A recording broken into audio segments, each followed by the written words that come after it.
same rocket here than you could at sea level. And at $15,000 a pound, 6,000 pounds, that's $90 million being here versus there for every single launch. And that speaks to the bottom line, which is what everyone cares about. So New Mexico really is the place for space. And I'm not just saying that because it rhymes, even though it, I kind of like it. On your right, by right I mean left, you can kind of see 3 pads here. There's a little 2-track. Those are what we call the lunar lander pads, 1, 2, and 3. These pads were built to service vertical launch customers such as Armadillo Aerospace that will be coming out here to do a number of research and development launches this month, next month, and into the summer. So, Armadillo Aerospace, that's correct. Yeah, we'll see. See if we can how well the view is here. So we're coming up on,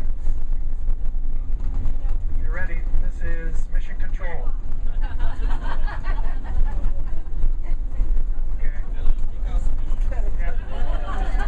Exactly. Nothing but the best. Spaceport America, spare no expense. Exactly. Yeah, why don't we? So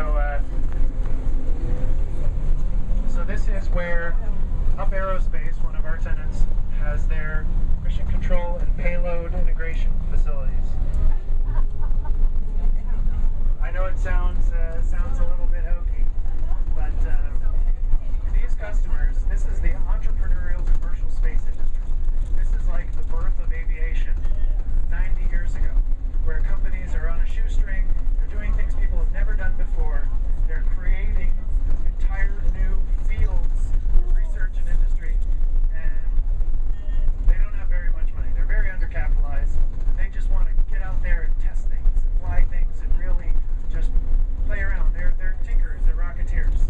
And so we want to be able to provide both ends of the spectrum between a very primitive, entrepreneurial kind of environment here where you just bring up a mobile mini and, call it mission control and, play with your rockets, to the other end of the spectrum where you have a palace for your customers and, be able to provide an extraordinary customer experience. So both ends of the spectrum we want to be able to service here.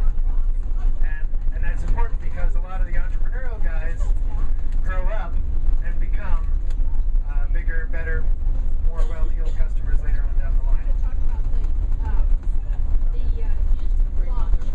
The kids that are going to be out here launching in May.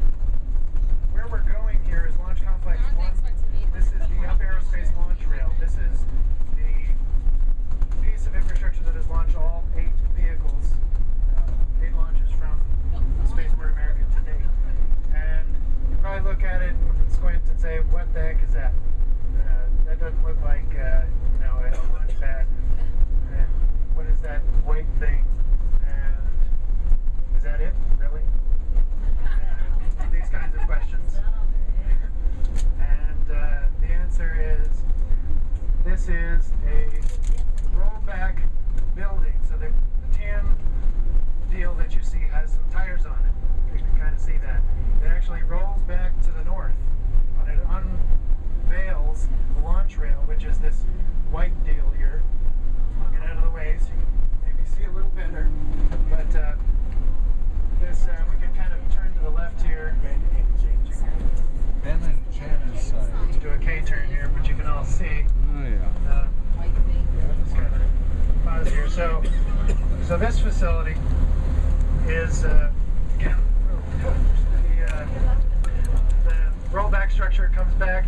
The rail actually inclines and then rotates to whatever direction you want to launch the vehicle.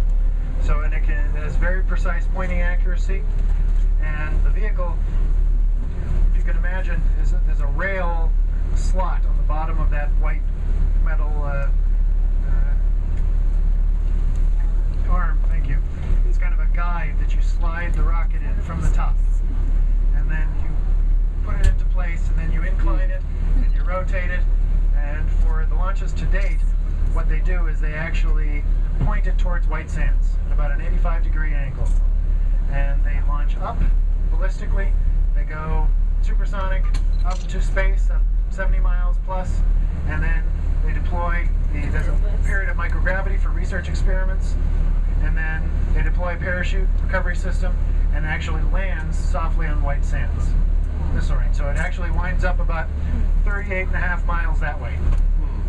And it takes off crazy. It's got an incredible amount of G-forces. And the last 3 launches have been, including this one this spring on May 20th is our next launch for Up Aerospace, have been host to student experiments.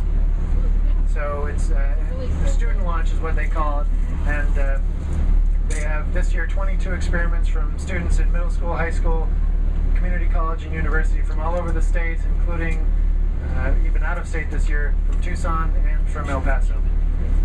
So. So that's the last. There was one scheduled recently and it was postponed. Yes, there was a launch originally scheduled for April 1st that we had a test in order to verify the recovery system. They had a new recovery system for the parachutes, and during the, ironically, there was a technical issue during the recovery of the vehicle. Yeah. And they actually damaged some of the external components on the rocket 4 days beforehand, and they didn't have enough time to repair them. So they had to reschedule the launch for after educational testing periods, which takes like 6 weeks. And so that's why it moved from April 1st to May 20th. You've got a question back here?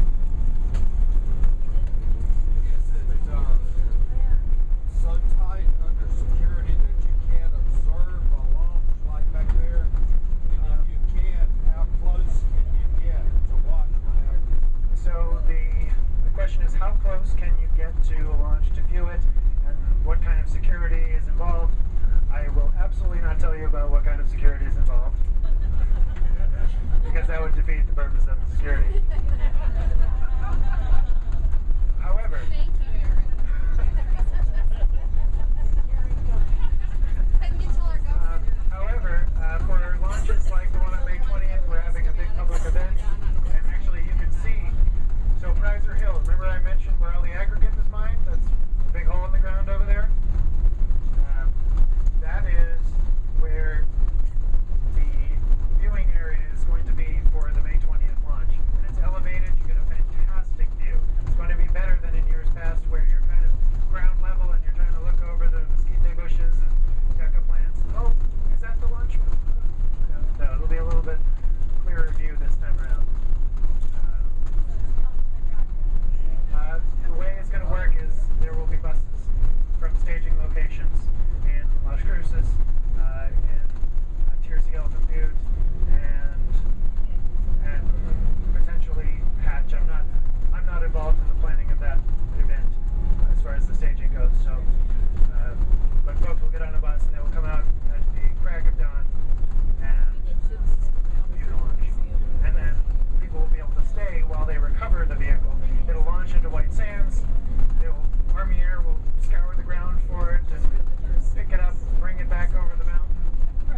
briefing. It's one of my favorite pictures of the cow jumping over the lunar lander pad.